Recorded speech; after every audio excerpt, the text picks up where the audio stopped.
Bonjour et bienvenue dans cet épisode de Récifs Captifs où on va parler de l'achat de coraux à des particuliers.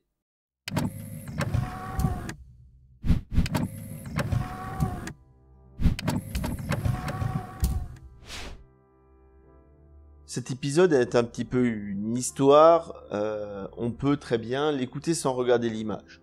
On voit toute l'année des personnes qui se séparent de leur aquarium et parce que la passion est passée, les contraintes professionnelles qui ne permettent plus de concilier les deux, ou simplement certains changements qui rendent le maintien de ce bac impossible, comme des maladies ou autres. Il est souvent très intéressant de les contacter pour acheter ces animaux qui sont à disposition. On l'a vu dans d'autres épisodes, on fait une attestation de cession d'animaux non domestiques. Et je conseille toujours de ne pas acheter sans CITES. Malheureusement, les CITES sont arrivés après notre passion, donc il existe de façon légale des coraux qui n'ont pas de numéro, c'est tout à fait normal. Certaines pièces que vous allez voir et qui vous intéressent peuvent vous poser le problème de dire que mince, il n'y a pas le code CITES. Si la personne elle arrête son bac, elle va le vider. Et là, on a un deuxième code qui s'applique à l'aquariophile et donc au récifaliste. Et ce code, il dit dans la CITES qu'il est interdit de laisser intentionnellement mourir ou de tuer un corail dur ou individu dont l'espèce appartient à l'annexe 2 de la CITES. Ce qui veut dire de façon simple que si vous voyez un corail en piteux état dans un aquarium, parce que son environnement ne permet pas sa maintenance, il devient de votre devoir de le sauver. On va acheter ce corail d'un bac qui arrête et on va faire une attestation de cession où on va indiquer comme quoi le CITES est absent. Si la personne se le rappelle, elle va indiquer où est-ce qu'elle a acheté ses coraux ou auprès de quel amateur elle se l'est procuré. Le but étant de déterminer le possesseur précédent de ce corail. En faisant ça, dans tous les cas, vous êtes en dehors des clous. Si vous achetez ce corail du bac qui arrête, vous n'avez pas de CITES. Si vous ne l'avez pas, vous le laissez mourir. Voilà, choisissez. J'aurais tendance à dire que dans ces cas-là, et de toute façon, on se retrouve toujours en indélicatesse avec un règlement. Si on choisit de l'acquérir, on n'a pas le CITES. Si on ne l'achète pas, on le laisse mourir, bam! Qu'est-ce qu'on fait? Pourquoi je vous dis ça? C'est parce que moi aussi, cette situation m'est arrivée. J'ai eu ce dilemme à une époque où je venais de démarrer mon aquarium.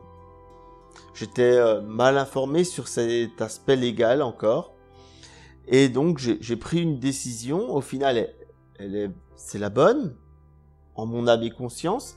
Mais de toute façon, je sais que je ne suis dans aucun clou. Pour faire simple, je suis allé chez un récifaliste qui stoppait son bac.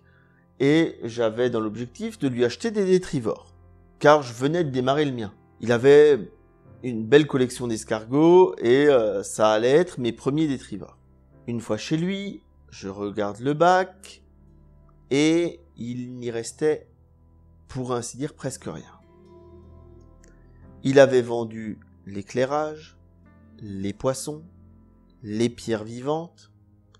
Il lui restait une étoile de mer, un oursin, les escargots et 2 coraux, un Colastrea et un Echinopora. parce que personne ne les voulait. Son programme, parce qu'il allait déménager, était de vider l'aquarium le soir même, et donc de discrètement s'en séparer dans la poubelle si personne ne les lui prenait. Il n'avait pas d'autre choix, il allait partir de cet appartement.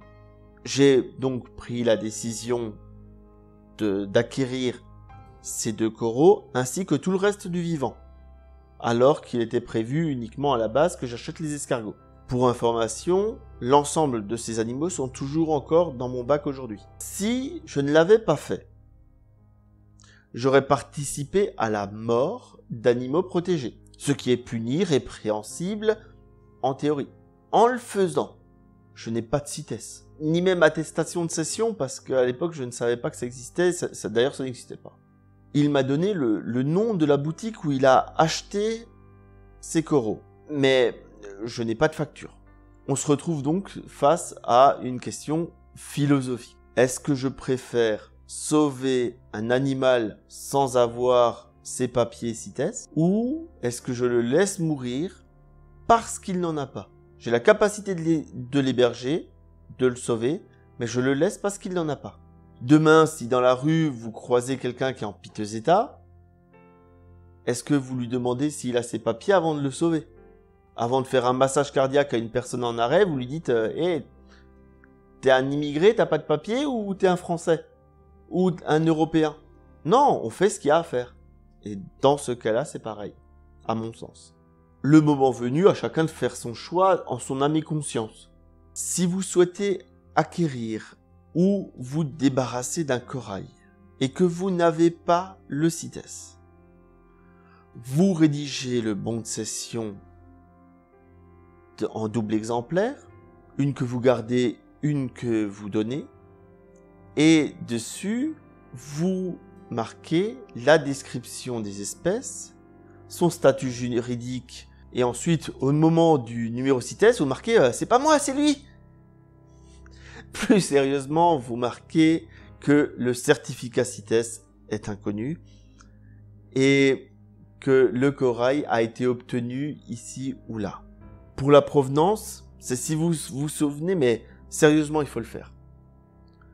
Parce que lors d'une enquête, malheureusement, ils vont chercher d'où vient le corail. Donc, si on peut dire, c'est pas moi, c'est lui, c'est pas super sympa, mais malheureusement, c'est la façon de procéder pour ces enquêtes-là. J'espère que cet épisode en forme de petite histoire vous a plu, que vous en savez un peu plus sur comment gérer l'achat de coraux chez des personnes qui arrêtent leur bac.